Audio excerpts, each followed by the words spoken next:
What's going on, everybody? My name is Thomas, as you might know, owner of Hawk Bureau, and I'm here with Yvan Lacroix. Ivan Lacroix. Introduce yourself a little bit. So I'm an old guy. I've been detailing for 43 years, done a lot of things in the industry, and currently now I'm semi-retired and running DIY detail. DIY detail. And then tell me a little more of what you did back in the day.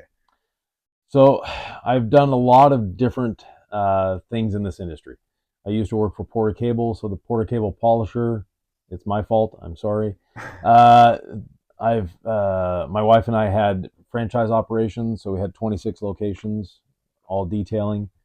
So we've done a lot of different things in the industry. I've worked as a vice president of a large chemical company, and now I started my own company, DIY detail, selling Sweet. chemicals and tools and products. So just to shift it a little more, to what did you use to offer as a service within all your shops that you had?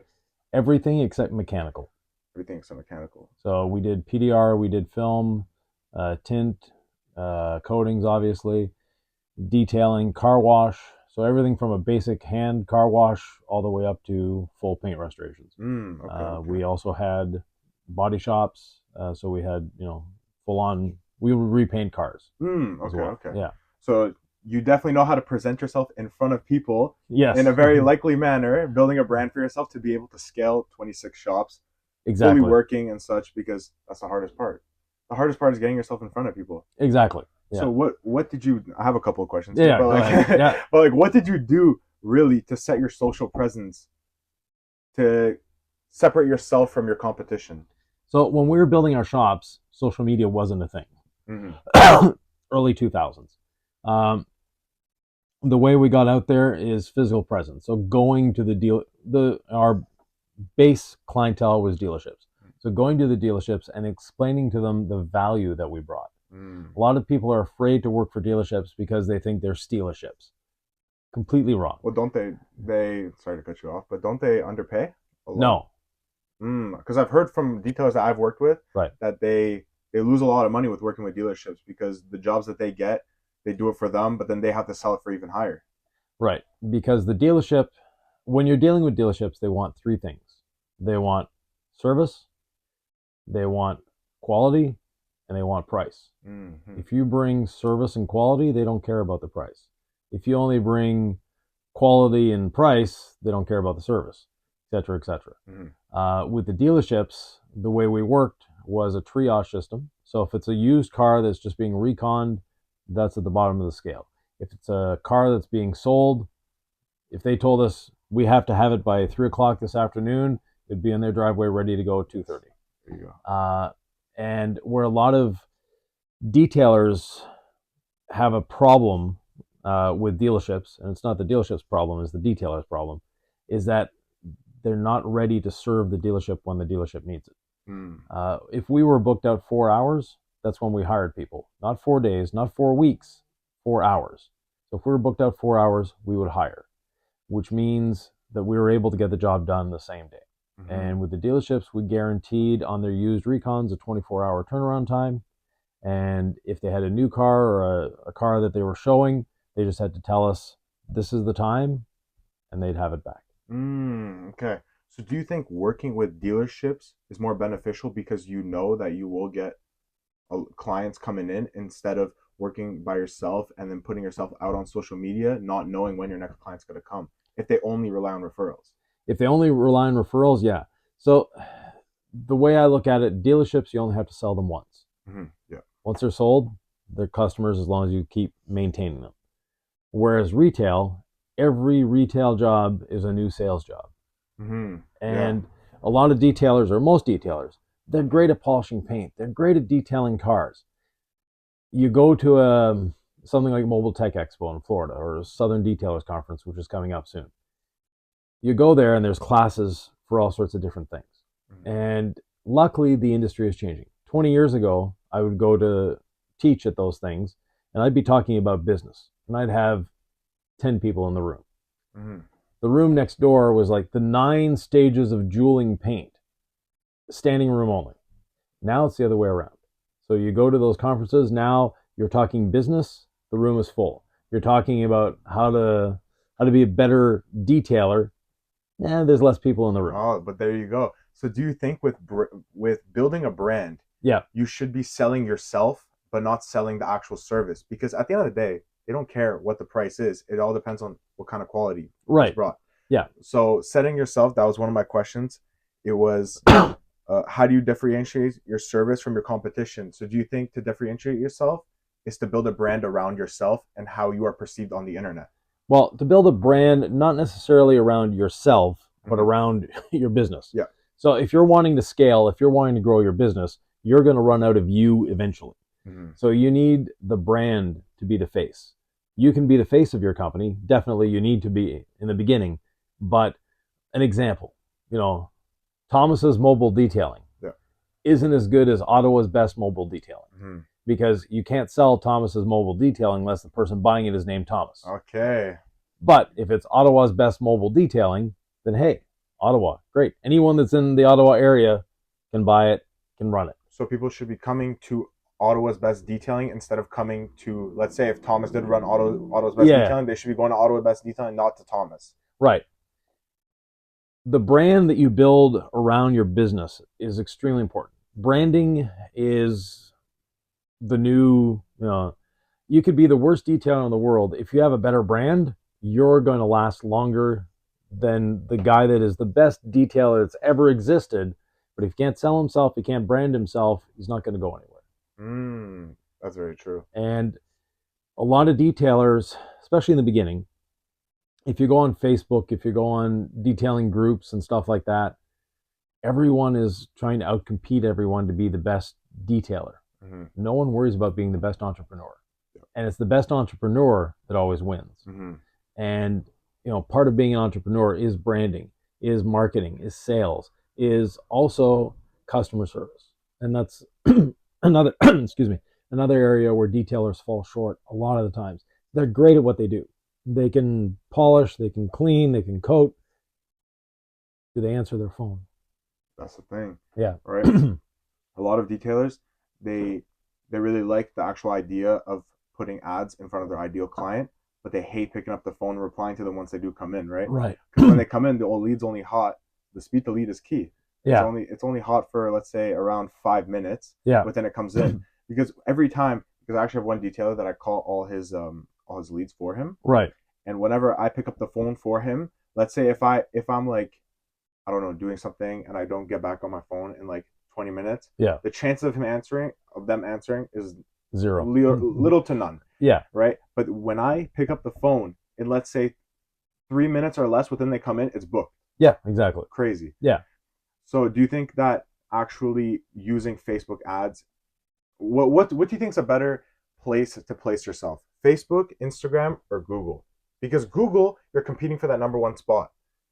But at that point, once they do check out your website, are they not going to go on Instagram and Facebook to see your work? Yeah. So it's not one or the other. Mm. It's a combination of everything. Um, Facebook, first of all, in whatever you're doing, you're trying to build value. Mm-hmm. So on Facebook, detailers, again, they'll post for other detailers. They don't post for consumers. The consumer doesn't care that you're posting a shiny car. Mm. They want to know why they should be going to you. So basically making like engagement Yeah, videos exactly. will bring the best. Right. Mm-hmm. So short engagement videos where you're actually answering a customer's question. An example, how to clean glass. You don't want the customer coming back to you just to clean their windshield, right? Mm-hmm. So make a little video showing them how to clean glass. Make a little video on how do you take the snow off your car in the winter safely. Little educational videos that you're answering a question. You're answering a why. And why is the question that most people don't answer.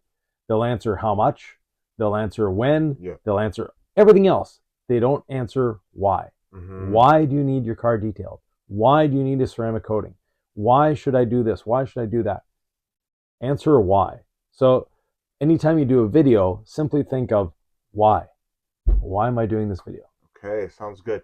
But another thing that I really saw is that a lot of detailers, because I took on one client to call his leads just to see how I could interact with the actual customer, so I could help others by how what I learned. Mm-hmm. So I've seen a lot of detailers also, they really look at their social presence in a sense of what kind of cars they do. Because if they bring in high-end cars like Lamborghini, Aston Yeah. Martin, they build a level of trust for the consumer Mm-hmm. that separates themselves from the competition. Because if all of these guys are coming, that means there's something that they do better than, let's say, Tom's Mobile Auto Shop that only Right. gets Yeah. Corollas and Camrys and Right. such. Yeah. A couple different ways of looking at it. Yes, you build trust, but all your marketing shouldn't be based around those high-end vehicles, because then you'll lose the Corollas and the Camrys and the Fords. No, there's a lot more Fords on the roads than there are Ferraris. Yes, very true. So if you're exclusively going after that high-end car, you may not get as much work because there's a lot less vehicles. In our shop, the last shop that we owned, we're in a town where the medium income is under 30,000 a year. So it's not a high, there's no high-end dealerships here. There's Mercedes, and it's here by accident, but there's no BMW, there's no Audi, there's nothing like that. But all the basics, the Ford, Toyota, Nissan, they're all here. We were doing $1,800 ceramic coatings on Chevy Sparks, on Toyota Corollas, on Toyota Yaris's, on Honda Civics, because we build value in what we're selling. The value of what we're doing to your vehicle is there, and the detailer that can show value as opposed to, I'm going to make it shiny. Customer doesn't care about that. Oh, that's a good way to put it. I'm going to make it easier to clean. I'm going to give you a better resale value. I'm going to make your car more pleasant to own, more pleasant to drive. You're not going to have to clean it as often, etc., etc., etc. Then you're hitting the target points for the customer. The pains. Right. But a lot of detailers hit the target points for detailers. We're going to make it glossy. We're going to make it slick. We're going to make it perfect. Everyone thinks when they buy a brand new car, other than detailers, but anybody else goes to a dealership, buys a car that's as good as that car will ever be. As a detailer, we look at it and point out all the flaws. And it's brand new. Like, we literally, if we're the ones that pull the plastic off of it, we still find flaws. Yeah. That customer, it's showroom. That's the best it's ever going to be. So as detailers, we don't need to go beyond that point for the consumer. To impress other detailers, yes. To impress ourselves, yes. We have egos. And it's the ego that brings down most detailing companies more than anything else. Very true. Do you think, what are the top 5 pain points in a consumer that an auto detailer could hit to build himself, let's say, more reoccurring clients? Right. Time. Think of a lawyer. Okay, a lawyer charges $400 an hour or more, but we'll use $400 an hour. They go to the car wash and they sit in the line for 15 minutes. That just costs them $100. If you're a mobile detailer, you come to them, you've saved them $100. What about in the sense of mobile detailers not being so trustworthy in the industry instead of a shop? Because a lot of mobile detailers, let's say, they offer ceramic coating, no warranty. Yeah. So mobile versus shop-based, it's all perception. And if you can bring value. So back to branding. One of the things, you show up in a nondescript vehicle, be it a van, a sedan, doesn't matter. You're wearing a t-shirt from the last concert you went to, you're not going to be building a lot of confidence. Yes. You show up in a uniform, in a branded vehicle with your branding on it, and know the wrap that's on the vehicle isn't going to bring you more customers. It's going to secure the customers that you have. There might be the odd person that sees the phone number or the website and goes to it and you get a job from it. Don't expect your wrap to pay for itself in jobs. Yeah. What your wrap will do is pay for itself in confidence. Because it's the same thing with a shop. A shop gives the consumer confidence that you're going to be there tomorrow. Yeah. And if you're not going to be there tomorrow, then why should they pay you this amount of money? But if you have a fully wrapped vehicle, then yeah, great. Fully wrapped vehicle is anything you need it to be. It's showing that you're confident in your brand and you're going to be sticking with it. So it matters more not what your vehicle looks like, but what you're actually perceives what kind of value you bring to people. Right. I used to do mobile detailing out of a 1973 Volvo. Wrapped? No. No, it was lettered. Oh, Like okay. in the Sounds good. windows, it Yeah. was lettered. And then after that, I had a smart car. Smart car, it was fully wrapped. I had So a mobile detailing out of a smart car? yeah, So that just shows that you can make it out of anything. yeah, out of a smart car, convertible Mustang, same Okay. thing. It was fully wrapped. So basically, it's giving that confidence to your customer that you're there. Mm.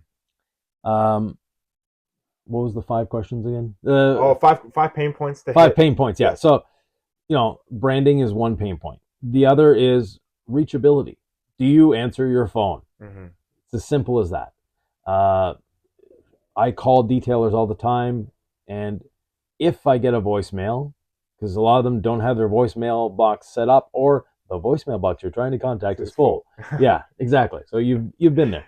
Of course. Yeah. So set up your voicemail and have a professional voicemail. Mm. The hey, you know what to do, as opposed to hey, thanks for calling Thomas's Mobile Detailing. I'm not able to take your call at the moment, but please leave me your phone number and a short message. I'll get back to you as soon as possible, and then get back to them. Uh, you know that that's another pain point Yep. is availability. Are you there? Mhm. As detailers, we're saving our customers time. Anyone can wash their own car. Yep. Why are there lineups at car washes? Because Mm. people don't want to wash their car. Why are there so many car washes around? People don't want to wash their car. They want a clean car. They don't have the time or the interest in cleaning their car. They want it clean. It's like you're hungry. You go to McDonald's, right? Yeah. You eat a McDonald's burger. It's not because it's good. It's because you're hungry and it's available. Yeah. And you're not the one that has to cook. The same thing.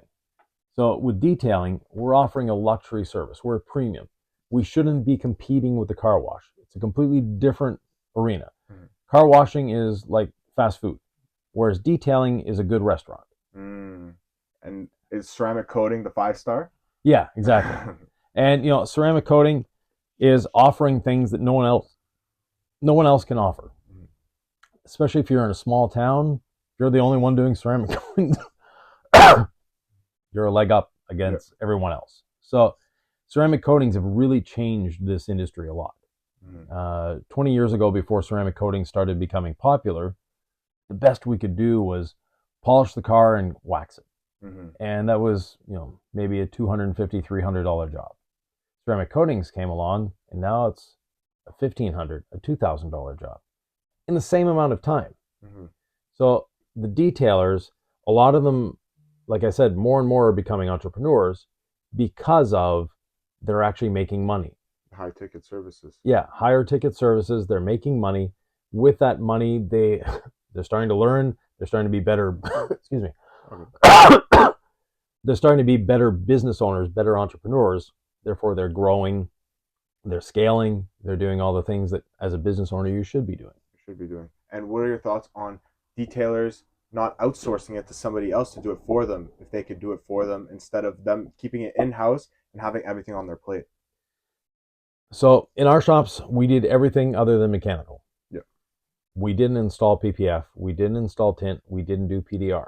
That was all outsourced. Mm-hmm. What about actually branding themselves? Should they keep it in-house, like them doing it themselves, trying to brand, come up with the ideas, create the ads, let's say, make all the short form content, edit it all themselves? Do you think that would be too much for someone on their plate while they're still doing detailing? Yeah. So basically, the day you open your detailing company is the day you should be hiring an employee.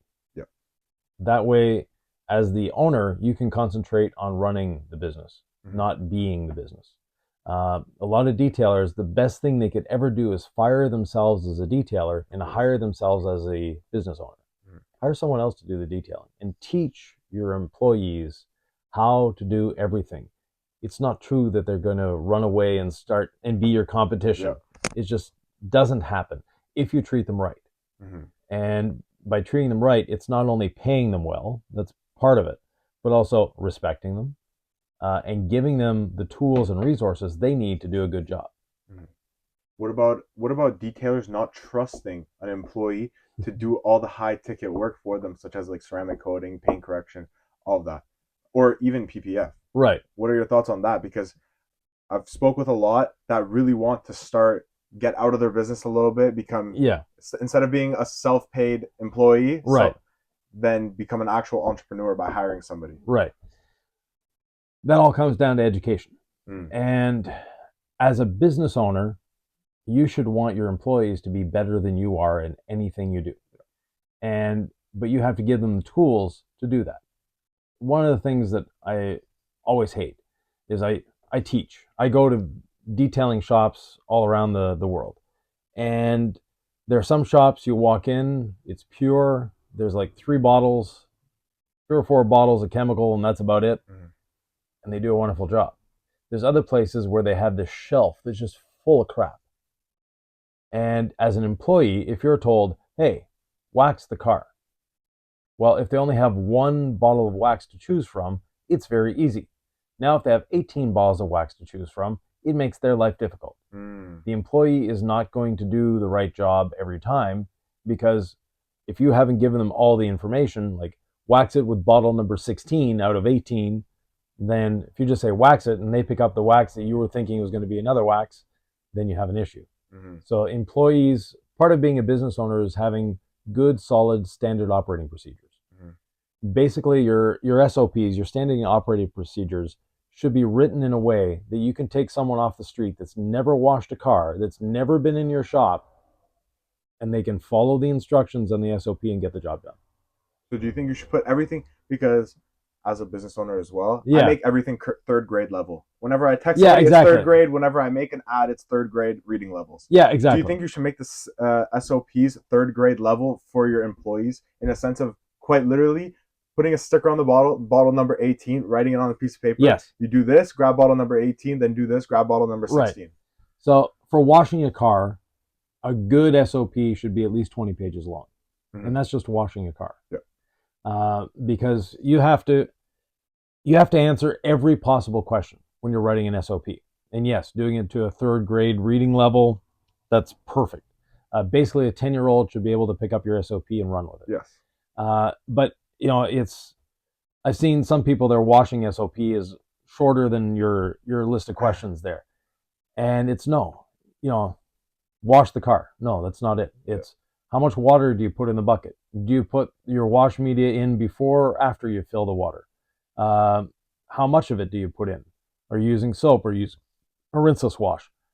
Where is that soap located? Mm. Where on the shelf? Where in the shop? You say hose the car down. Where's the hose located? So quite literally every single thought that should be going through your mind should be on that paper. Right. And how do you create those? A lot of time. Yeah. So, but once they're created, that also brings a lot of value to your business. Mm-hmm. Because if you actually build a good business, you're going to be able to sell it to someone who's not a detailer, because you'll have employees that know the detailing. Now you can sell it to an entrepreneur. Your business is worth something. Mm-hmm. Until you have SOPs, your business is worth nothing. It's worth the sum of the inventory. That's it. You can't sell your business with all sorts of different things. The only way you can sell your business is to have it run as a business. Mm-hmm. So anyone can buy a Tim Hortons. Well, when they buy a Tim Hortons, they get this big book and they learn everything in the how to run a Tim Hortons is in that book. Someone walking off the street that's never run a Tim Hortons, if they can read, they can turn the lights on, they can make the donuts, they can make the coffee. Yep. They have the speech on how to greet customers, how to sell add-ons. Like a McDonald's, would you like a apple fritter with that, or whatever it is, so all of that is laid out because they have a proper standard operating procedure. The better your SOPs are, the more your company is worth. Okay, so do you think an auto detailer, in a sense of even like an auto restyling shop, do you think they could sell the SOPs as they are if they have a firm one that could be universal to other shops? No. So SOPs are different for every business. An example, I use rinseless wash.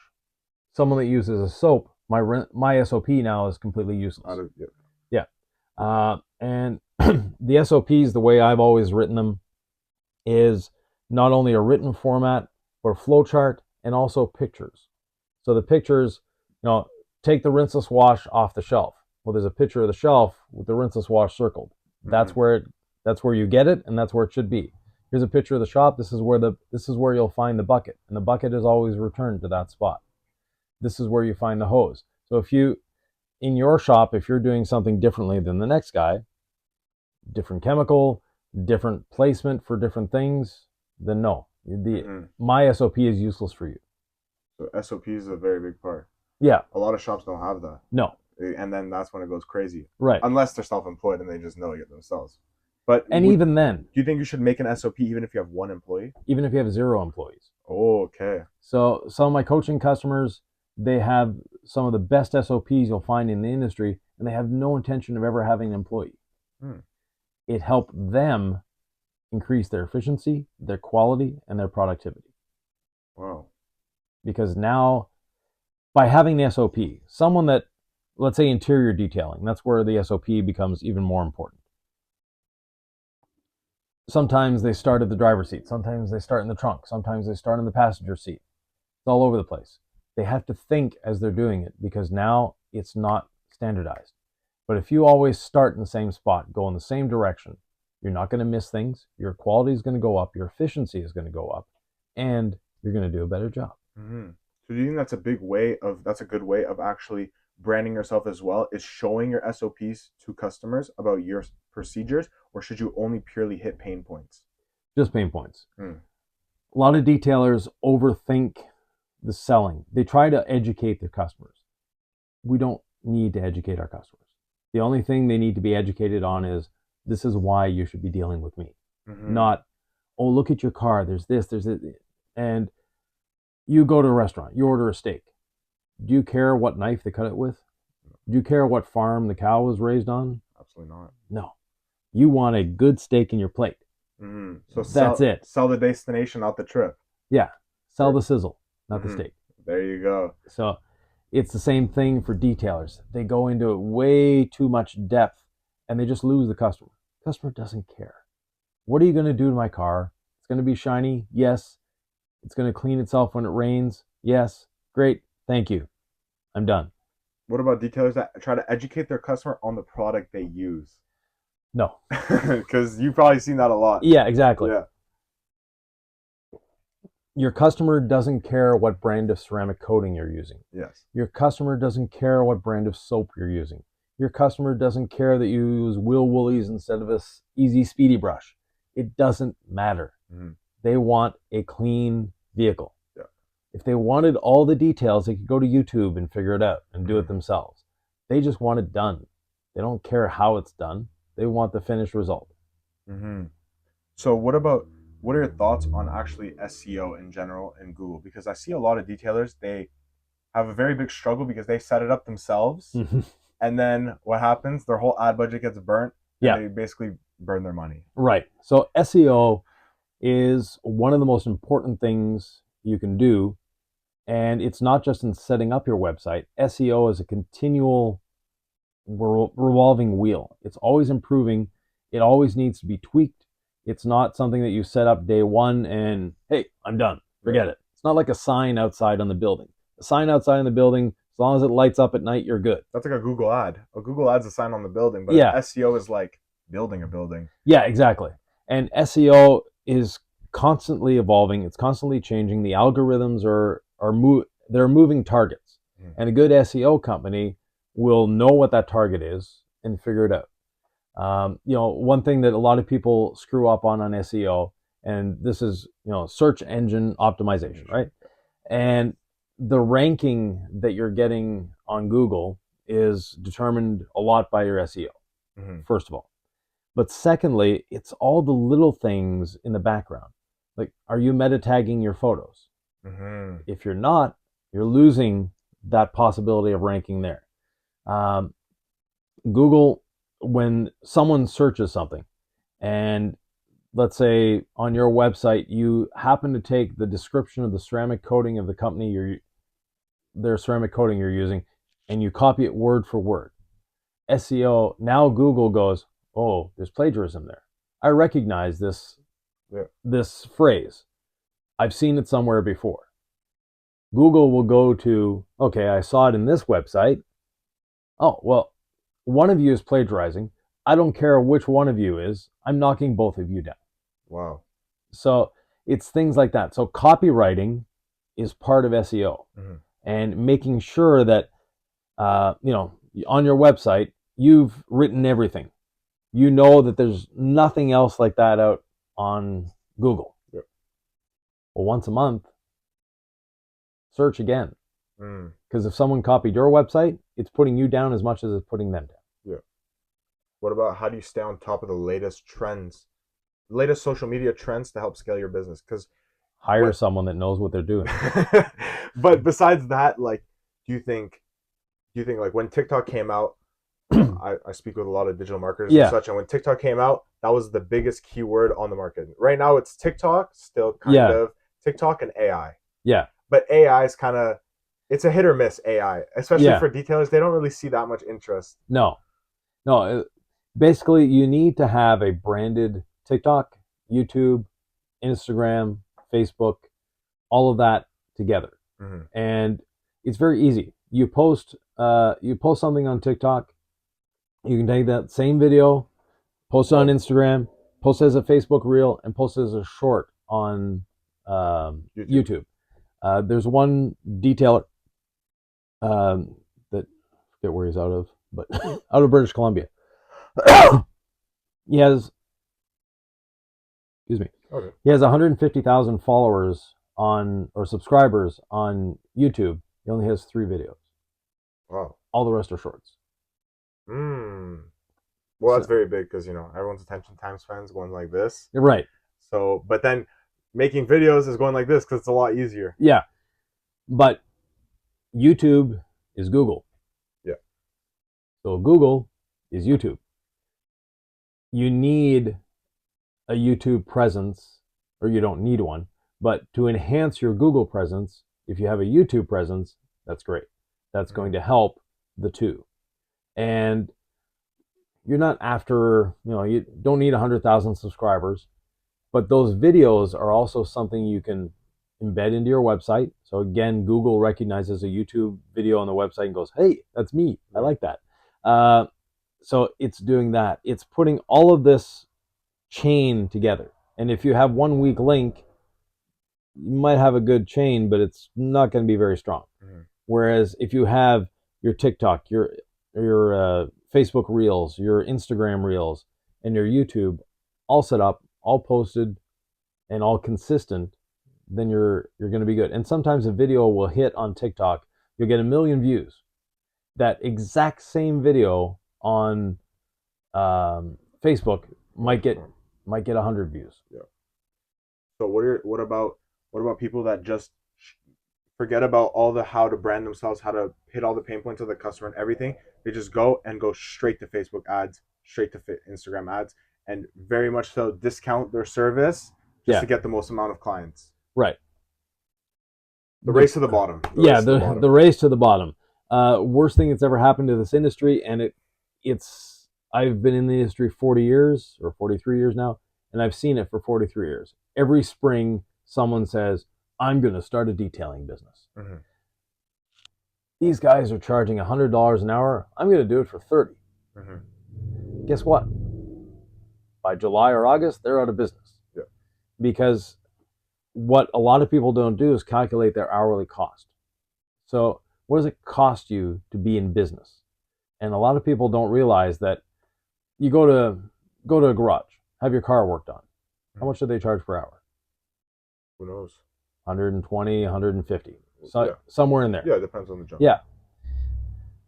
That $120 an hour, they didn't come up with that number just, hey, we're going to gouge people, we're going to charge them 120. No. How much does it cost per square foot per minute for the building? How much does it cost for the tools, the employee, the insurance, the marketing, the sales, the all of that, the utilities, whatever. Everything comes into play, and then you calculate your hourly cost. Mm-hmm. I have a video on my YouTube channel calculating hourly costs. Very simple. Wow. And that video, I get people sending me emails saying, I was charging like $50 an hour. I did that calculation and I was losing $30 an hour. Mm. Most people, the number is somewhere between $75 and $90 an hour. That's the average number that it costs you to run your business. Mm-hmm. Anything above that is now profit. But if you're not making at least $90 an hour, you're paying the customer to do the job. Wow. A lot of detailers don't even look at that. No. So to finish this off, because it's kind of long, Yeah. but to finish this off, what are your thoughts on agency owners that reach out to detailing businesses, telling them that they're going to get them X amount of ceramic coating jobs per month, even not even a guarantee, just X amount of ceramic coating jobs per month, and flood their messages with that? What are your thoughts on that? Because that's a lot of people hate it. Yeah. And there are some companies that may do it well. There are a lot of companies that don't do it well at all. So basically, if you have to pay for the lead before it's a sold lead, then there's no value in it. Mm-hmm. Like you say, they flood their inboxes with all sorts of these leads, Yep. and the leads, they're not necessarily fake, but they're not qualified. Yep. They're leads that are, someone's got a 1993 Corolla and just happened to press like on something and, oh, that's a lead now. Yeah. That's not the case. A lead to me is something that's sold. Now, there are some agencies that they will actually sell the job. They don't just send you a lead, they send you a booking. Mm-hmm. The problem that detailers have with that is their short-sightedness. So there's a couple companies that have done this in the past, and it's never gone more than 6 months or a year, not because of the company not doing its job, because of the detailers not being able to calculate what it's worth. Mm-hmm. So an example, there's one company that they would book a $2,000 ceramic job for the detailer and keep $300. Oh, like a little commission. So they would send the detailer, they would give the detailer $1,700. First of all, that detailer before wasn't booking anything over $1,200 because they couldn't sell. And now this company has professional salespeople that can sell, that can build the value, that can show the customer what are you actually getting for your money, and build value with it. So the customer is now willing to pay $2,000 for a job he would have paid $1,200 for. Mm-hmm. The detailer is getting $1,700. The detailer doesn't see that he's getting $500 more than he would have before. The detailers just saw that, oh, they're keeping $300 of my money. Yeah. Wrong. Yeah. You're paying salespeople. They're the ones paying for the ads. They're doing all the legwork, and all you have to do is take the keys, coat the car, give the keys back. Thank you very much. And that's how easy it is. And then a lot of detailers, they don't want to listen to it because they're too busy inside their business working, exactly, thinking that they're the best at everything. Yeah, because detailers have a big ego. It's safe to say that. So them doing it all themselves and trying to up the prices, create their own sales scripts, try to frame all this is bringing their business down. Exactly, because they're not working on their business. They're working in their business, inside their business. Yeah, it's a continual thing. Detailing is an industry that has a very has a very low cost of entry. You can get a bucket, a sponge, or a wash mitt, and a towel, and a bit of soap, and you're a detailer. So the cost of entry is very low, meaning that you have a lot of people that are trying to self-build. They're in the trenches. They're the grinding and all that. A true business owner is going to have a business plan, is going to be fully equipped before they open the doors, and be ready to serve the customers. Mm-hmm.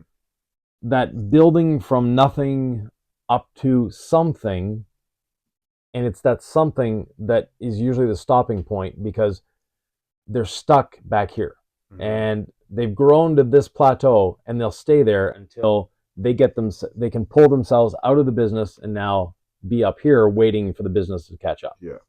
But it's a very difficult mindset for a lot of detailers to do because they didn't get into this as a business. They got into it as a passion. I like clean cars. I want to clean cars. That's a great passion to have, and it's a great way of building the business. But there's a stopping point to that. Yeah. There's a plateau where you'll level out and then you're done. Mm-hmm. What about people that just want to stay in their business just to stay in it? If it's feeding your family, fine. Yeah. I have one guy I've known for 30 some years now. and he grosses somewhere around 250 a year. He's by himself. He has a van. That's all he does. But he's super happy. He doesn't want employees. He doesn't want a shop. He doesn't want any of this. He's happy the way he is. And if you're happy the way you are, there's no point in going further. But for that guy, when he retires, his business is worth the price of the van and what's in it. Very true. Even though he's been in business for 30 years, making 250, 300 a year, his business is worth absolutely nothing. Well, that's a perfect way to end it. Yeah. Thank you guys for watching. Thank you. Thank you for having me over here. My pleasure. And that's it. I don't know how to Okay. end it. Yeah.